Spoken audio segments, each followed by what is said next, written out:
We have ample renewable energy potential as well, and the natural assets and resources to green our own consumption, but also to meaningfully contribute to decarbonization of the global economy.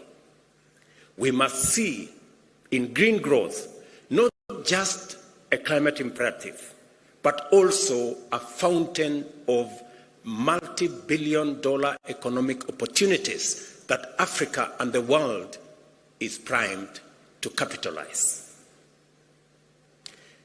We are brought together by a clear understanding and deep concern about the inadequacy of our present means in terms of institutions and available finances to deal effectively with the magnitude of our collective threats and challenges.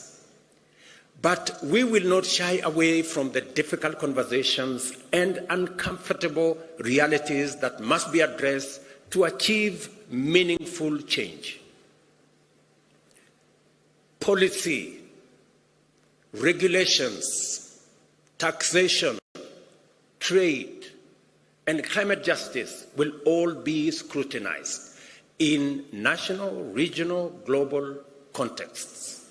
Yet, the way we frame these discussions matters. I invite all of us to adopt opportunity lens as we navigate these complex dialogues.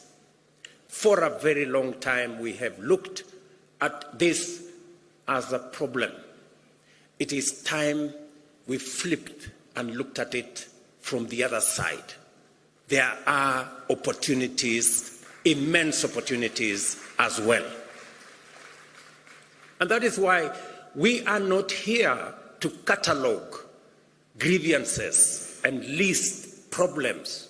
We are here to scrutinize ideas, assess perspectives, so that we can unlock solutions.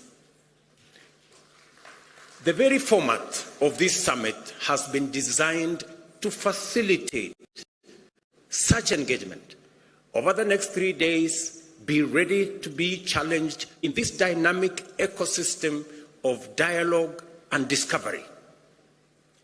African and global leaders, innovation trailblazers, experts, investors, and captains of industry are here to explore the opportunities, tackle the barriers, and scale up solutions. While I